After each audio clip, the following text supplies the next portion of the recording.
এই গল্পটা কোরআনের।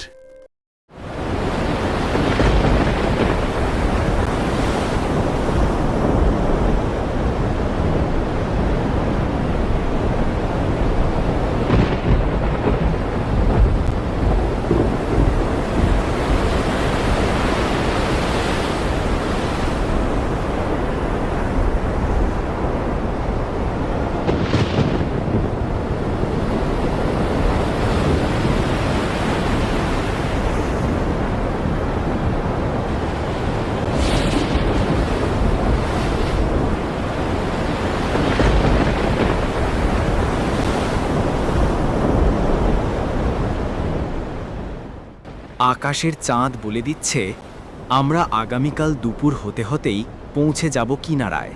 যদি হাওয়া আমাদের পক্ষে বইতে থাকে তাহলে পাল ভালোভাবে উড়লে আমরা দ্রুত পৌঁছাবো।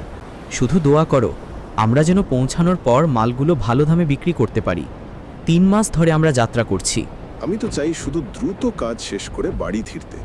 আমার বউ আমাকে বলে দিয়েছে এবার দ্রুত বাড়ি না ফিরলে সে দরজা বন্ধ করে রাখবে। কখনো ভেবে দেখেছো এই পানির নিচে কত কিছু না লুকিয়ে আছে? এসব কাহিনী আমরা ছোটকালে শুনতাম। কাহিনী না ভাইজান, আমি শুনেছি একবার একটা পুরো গ্রাম এই সাগরের নিচে ডুবে গিয়েছিল। যে সাগরকে চেনে না সে তো ভয় পাবেই, আর যে সাগরকে চেনে সে এই সাগরের পানির শব্দের সাথেও গল্প করতে পারে।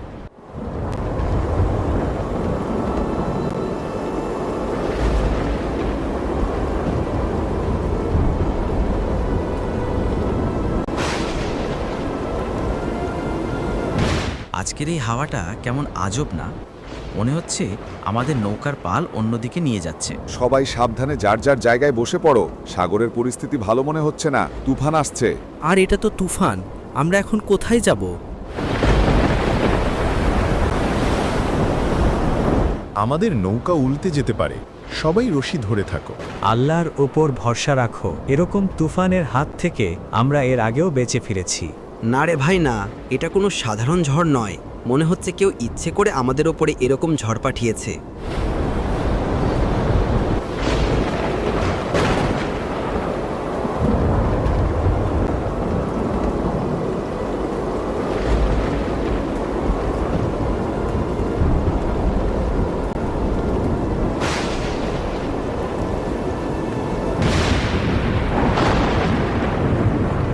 আমরা মনে হয় সবাই মরে যাব।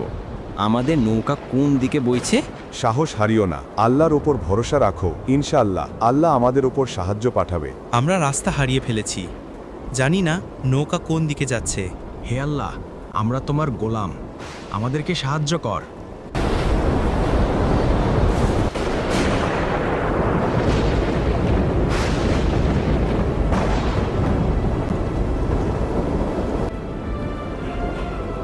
আমরা বেঁচে গেছি। কিন্তু এটা কোন জায়গা, কোন সাগরের কিনারা? এটা দেখে তো মনে হচ্ছে কোনো একটা দ্বীপ। এই জায়গাটা অনেক আজব, আর এখানে কোনো জানোয়ারও নেই।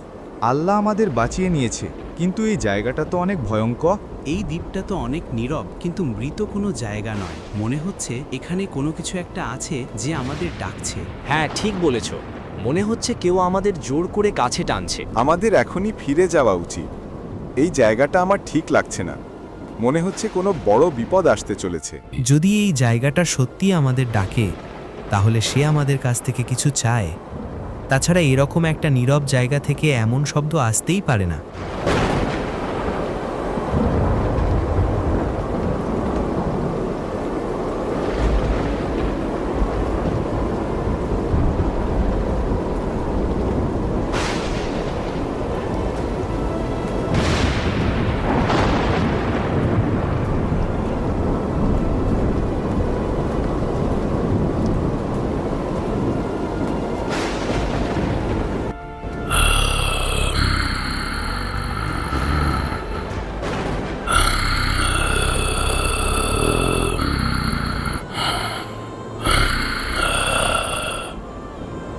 এটা কি রে ভাই? কি ধরনের জানোয়ার? এটা মানুষ নাকি পশু? এরকম জিনিস আমি কখনো দেখিনি। ভয় পেও না, আল্লাহ আমাদের অবশ্যই সাহায্য করবে। কে তুমি?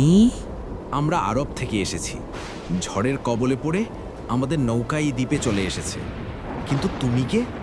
আমি এই দ্বীপের পাহারাদা। তুমি মানুষ নাকি জিন? আমি না মানুষ আর না জিন। আমার নাম জাসাসা। তোমরা নিজেরা এখানে আসোনি, তোমাদেরকে এখানে নিয়ে আসা হয়েছে। কে আমাদের নিয়ে এসেছে এখানে? ওই গুহার ভিতরে যে বাধা রয়েছে, আটকা রয়েছে, সেই তোমাদের এখানে ডেকেছে। আমরা এখান থেকে ফিরে যেতে চাই। তোমরা চাইলে এখান থেকে আর ফিরে যেতে পারবে না। তোমাদের আসা যাওয়া তার হাতেই। তাড়াতাড়ি ওই গুহার ভিতরে যাও আর তার সাথে দেখা কর।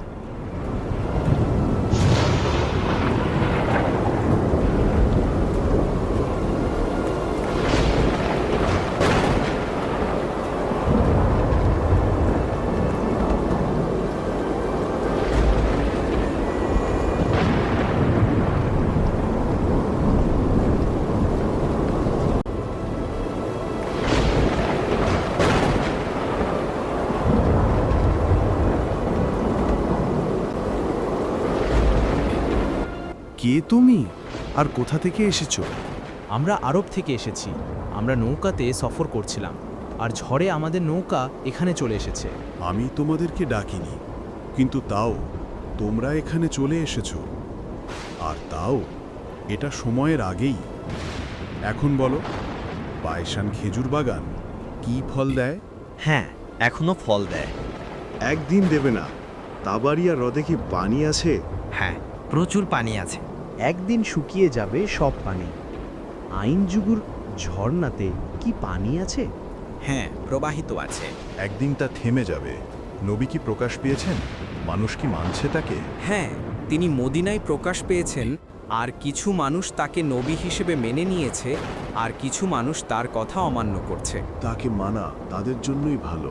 আমাকে এখানে কয়েদ করে রাখা হয়েছে, কিন্তু আমি খুব দ্রুত এখান থেকে মুক্তি পাব। আর সে সময় খুব কাছে চলে এসেছে। আর আমি এখান থেকে মুক্তি পাওয়ার পর পুরো পৃথিবীতে তাণ্ডব চালাব। সমস্ত শহরে প্রবেশ করব, শুধুমাত্র মক্কা আর মদিনা ছাড়া। কারণ মক্কা আর মদিনায় ফেরেশতারা পাহারায় থাকবে, তাই আমি সেখানে যেতে পারবো না। তোমার কাজ, তুমি এখন এখান থেকে মদিনায় ফিরে যাবে আর এই খবর নবীর কাছে পৌঁছে দিবে। আমাকে এখান থেকে ফিরে মদিনায় যেতে হবে। আচ্ছা ঠিক আছে, আমি এখান থেকে ফিরে মদিনায় যাব আর এই খবর নবীর কাছে পৌঁছে দিব।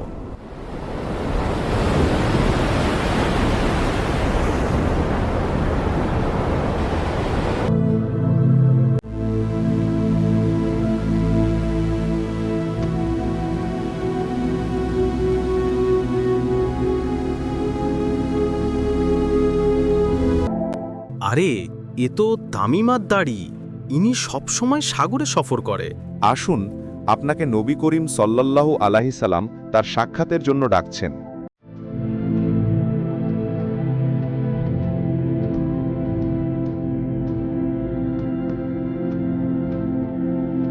হে নবী হযরত মুহাম্মদ সাল্লাল্লাহু আলাইহি ওয়াসাল্লাম, আমরা 5 লোক নৌকাতে সফর করছিলাম।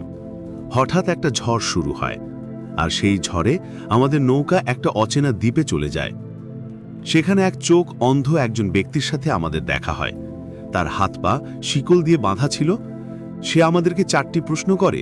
আমরা 4টি প্রশ্নের উত্তর দেই। এরপর সে বলে, আমি দাজ্জাল। আমি খুব দ্রুত এখান থেকে মুক্তি পাব আর পুরো পৃথিবীতে তাণ্ডব চালাবো। আমার ফিতনা হবে পৃথিবীর সবচেয়ে ভয়াবহ ফিতনা। আর তার এই খবরটা তিনি আপনার কাছে পৌঁছাতে বলেছেন, তাই আমি আপনার কাছে এই খবরটা পৌঁছাতে এসেছি। এই মদিনার সকল মানুষ, তোমরা শুনো।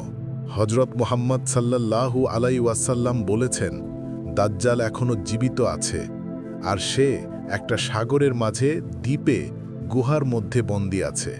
সে খুব দ্রুত সেখান থেকে মুক্তি পাবে। তিনি আরও বলেছেন, তোমরা যেই দাজ্জালের কথা শুনবে, এই কথাটা তোমার পরবর্তী প্রজন্মের মানুষকে জানিয়ে যাওয়ার চেষ্টা করবে। আকাশ মেঘে ঢেকে গেছে। পৃথিবী অন্যায়, পাপ আর অশান্তিতে ছেয়ে গেছে। মানুষ যখন সত্য মিথ্যা গুলিয়ে ফেলবে, যখন অজ্ঞতা আর বিভ্রান্তি চারদিকে রাজত্ব করবে, ঠিক তখনই শুরু হবে দাজ্জালের আবির্ভাবের প্রস্তুতি। হঠাৎ একদিন মানুষের মধ্যে খবর ছড়িয়ে পড়বে, এক অদ্ভুত মানুষ পূর্ব দিক থেকে বের হয়েছে। তার গায়ে অমানুষিক শক্তি, চেহারা ভয়ঙ্কর। তার ডান চোখ অন্ধ, অন্য চোখটা যেন লাল জ্বলন্ত কয়লার মতো। তার কপালে বড় হরফে লেখা থাকবে কাফির। তবে এই লেখা শুধু মুমিনরা পড়তে পারবে। দাজ্জাল নিজেকে ঘোষণা করবে, আমি তোমাদের প্রভু, আমি জীবন দিতে পারি, মৃত্যু দিতে পারি। মানুষ ভয়ে, লোভে, বিভ্রান্তিতে তার দিকে ঝুঁকবে। দাজ্জালের হাতে আল্লাহ পরীক্ষার জন্য কিছু অলৌকিক ক্ষমতা দিবেন। সে মরুভূমিতে দাঁড়িয়ে বলবে, হে মাটি, ফসল দাও, আর সেখানে ফসল গজিয়ে উঠবে। সে আকাশের দিকে ইশারা করে বলবে, বর্ষণ হও, আর মেঘ থেকে বৃষ্টি ঝরবে। সে কাউকে মেরে ফেলবে, তারপর বলবে, জীবিত হও, আর সেই মানুষ জীবিত হয়ে উঠবে। মানুষ হতবাক হয়ে ভাববে, এ তো আল্লাহ। অজ্ঞরা তাকে অনুসরণ করবে, তার বাহিনী ফুলে উঠবে। তার এক হাতে থাকবে জান্নাত, আর এক হাতে থাকবে জাহান্নাম। যে জান্নাত ভেবে তার কথা মেনে নেবে, সে আসলে জাহান্নামে যাবে, আর যে তার কথা না মেনে জাহান্নামে যাবে, সে আসলে জান্নাতে যাবে। কিন্তু তার ফিতনা এখানেই শেষ নয়। যেখানে যাবে ভয় আর মৃত্যুর ছায়া ফেলবে। যে তাকে মানবে না, তাকে সে ধ্বংস করবে। অনেক শহর, গ্রাম, জনপদ তার হাতে ধ্বংস হবে। মানুষ আশ্রয় খুঁজবে, কিন্তু দুনিয়ার প্রায় প্রতিটি কোণে তার প্রভাব পৌঁছে যাবে। কেবল দুটি শহর তার নাগালের বাইরে থাকবে, মক্কা ও মদিনা। সেখানে ফেরেশতারা পাহারা দেবে, আর দাজ্জাল যতই চেষ্টা করুক সে ঢুকতে পারবে না। সে দুনিয়ায় 40 দিন থাকবে, কিন্তু সেই দিনগুলো হবে অদ্ভুত। প্রথম দিন হবে 1 বছরের সমান, দ্বিতীয় দিন হবে 1 মাসের সমান, তৃতীয় দিন হবে 1 সপ্তাহের সমান, আর বাকি দিনগুলো হবে স্বাভাবিক। এই অদ্ভুত সময়ে দুনিয়া ভরে যাবে ভয়, লোভ আর ধোঁকায়। মানুষের ঈমান কেঁপে উঠবে। কেউ কেউ সামান্য খাবারের লোভে দাজ্জালের অনুসারী হবে। কিন্তু প্রশ্ন হল, দাজ্জাল এই শক্তিগুলা কিভাবে পাবে যে সে বৃষ্টি বর্ষণ করবে, মৃত মানুষকে জীবিত করে দেখাবে? চলুন সেগুলা বিশ্লেষণ করার চেষ্টা করি। যেই বছর দাজ্জাল আসবে, ওই বছর বৃষ্টি খুব কম হবে। মানুষের ফসল হবে না, পুরো পৃথিবীতে দুর্ভিক্ষ দেখা দিবে। মানুষ ক্ষুধার জ্বালায় মরতে থাকবে, আর যেখানে বলবে সেখানেই বৃষ্টি পড়বে। যেখানে চাইবে সেখানে জমিন ফসল দেওয়া শুরু করবে। এর মানে দাজ্জাল পুরো প্রাকৃতিক সিস্টেমকেই কন্ট্রোল করবে। আর এই সব কিছু সে টেকনোলজি ইউজ করে করবে, আর যাকে আমরা ক্লাউড সিডিং বলি। এই টেকনোলজি ইউজ করে অনেক দেশ এখন কৃত্রিমভাবে বৃষ্টি বর্ষণ করাচ্ছে, আর হয়তোবা দাজ্জাল এই ক্লাউড সিডিং ব্যবহার করেই বৃষ্টিকে কন্ট্রোল করবে। এছাড়াও দাজ্জাল মৃত মানুষকে জীবিত করে দেখাবে। দাজ্জাল মানুষকে বলবে, আমি তোমার মৃত বাবা মাকে জীবিত করে দেখালে কি তুমি আমাকে খোদা মানবে? তখন সেই সব মানুষ বলবে, হ্যাঁ। তখন দাজ্জাল হয়তো বর্তমান টেকনোলজি, রোবট এবং এআই ব্যবহারের মাধ্যমে হুবহু একটা মানুষের চেহারাকে কপি করে নকল মানুষকে তৈরি করে আনবে, যাকে দেখে সবাই ভাববে যে সত্যি সত্যি সে তার মৃত বাবা মাকে জীবিত করে দেখালো। আরও হয়তোবা আল্লাহ তাকে কোনো শক্তি দিয়ে দিবে। মানুষের ঈমান পরীক্ষার জন্য আল্লাহ ভালো জানেন, কারণ যুগে যুগে সমস্ত নবী রাসূল বলে গেছেন, পৃথিবীতে আজ পর্যন্ত দাজ্জালের ফিতনা আসে নাই। দাজ্জাল এমন ফিতনা হবে যে কেউ তাকে ভুল প্রমাণ করতে গেলে সে দাজ্জালের ধোঁকায় পড়ে তার অনুসারী হয়ে যাবে। এজন্য সমস্ত নবী রাসূল বলে গেছেন দাজ্জাল থেকে দূরে থাকার জন্য। যখন দাজ্জালের ফিতনা চরম পৌঁছে যাবে, তখন আকাশ থেকে নেমে আসবেন ঈসা আলাইহিসসালাম। তার মুখ থেকে মিষ্টি ঘ্রাণ বের হবে, আর যেখানে তার দৃষ্টি পড়বে সত্য প্রকাশ পাবে। ঈসা আলাইহিসসালাম দাজ্জালের পিছু নেবেন। তখন দুনিয়ার বাতাসও যেন কেঁপে উঠবে, আকাশ কালো হবে। মানুষ বুঝবে এখনই সত্য মিথ্যার চূড়ান্ত লড়াই শুরু হতে যাচ্ছে। দাজ্জাল ও তার বাহিনী যখন ফিলিস্তিনের লোদের অর্থাৎ লদ শহরের কাছে পৌঁছাবে, তখন ঈসা আলাইহিসসালাম তাকে ধরে ফেলবেন। দাজ্জাল ভয়ে কাঁপবে, যেমন লবণ গলে যায় পানিতে। ঈসা আলাইহিসসালাম তার বর্ষা বা তরবারি দিয়ে তাকে আঘাত করবেন। সেই মুহূর্তে দুনিয়ার সবচেয়ে ভয়ঙ্কর প্রতারক অন্ধকারের রাজা দাজ্জাল ধ্বংস হবে। তার মৃত্যুতে পৃথিবী হালকা হয়ে যাবে, যেন দীর্ঘ দুঃস্বপ্নের অবসান হয়েছে। মানুষ তখন বুঝবে দাজ্জালের অলৌকিকতা ছিল কেবল এক ভয়ঙ্কর ধোঁকা। যে আল্লাহর উপর ভরসা রেখেছিল সে বেঁচে গেছে, আর যে ভয় আর লোভে তার পিছু নিয়েছিল সে চিরতরে ধ্বংস হয়েছে। আকাশে আবার শান্তি নেমে আসবে, পৃথিবী যেন নতুন করে নিঃশ্বাস নেবে।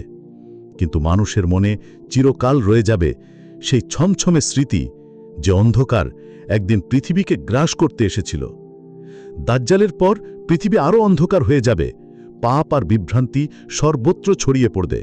মানুষ ভীত হয়ে দাঁড়াবে, কিন্তু এরপর আরও বড় ধ্বংস নেমে আসবে। পৃথিবীর প্রান্ত থেকে ফেটে পড়বে এক ভয়ঙ্কর বাধা। হঠাৎ মাটি কেঁপে উঠে, পাহাড় ফেটে যায়, আর সেই ফাটলের মধ্য দিয়ে বের হতে থাকে এক ভয়ঙ্কর লোকের দল, যারা চোখে রক্ত, মুখে হিংস্রতা। এরা হল ইয়াজুজ মাজুজ। রাসূল সাল্লাল্লাহু আলাইহি সাল্লাম বলেছেন যে ইয়াজুজ ও মাজুজ আসবেন পৃথিবীতে এমন সময়ে যখন মানুষ চরম দুর্দশায় থাকবে। তারা তাড়াহুড়া করে সব খাবার খাবে, নদী শুকিয়ে যাবে, গাছপালা সব ভেঙে ফেলা হবে। মানুষ দৌড়াতে মন চাইবে, কিন্তু ইয়াজুজ মাজুজ রুখবে। মানুষের নিরাপদ স্থান থাকবে না। তাদের ধ্বংসযজ্ঞ এত ভয়ঙ্কর যে পৃথিবীর যে কোনো প্রান্তে কেউ থাকে তাকে কাঁপিয়ে তুলবে ভয়। শুধু মুমিনরা আল্লাহর সাহায্য পাবে। আর ধ্বংসের মধ্যেও তারা বাঁচার পথ খুঁজে পাবে। তাহলে আগামী পর্বে আমরা কেয়ামতের তৃতীয় বড় আলামত ইয়াজুজ মাজুজ সম্পর্কে একটা ডকুমেন্টারি দেখব। সেজন্য এখনই চ্যানেলটি সাবস্ক্রাইব করো। আল্লাহ হাফেজ।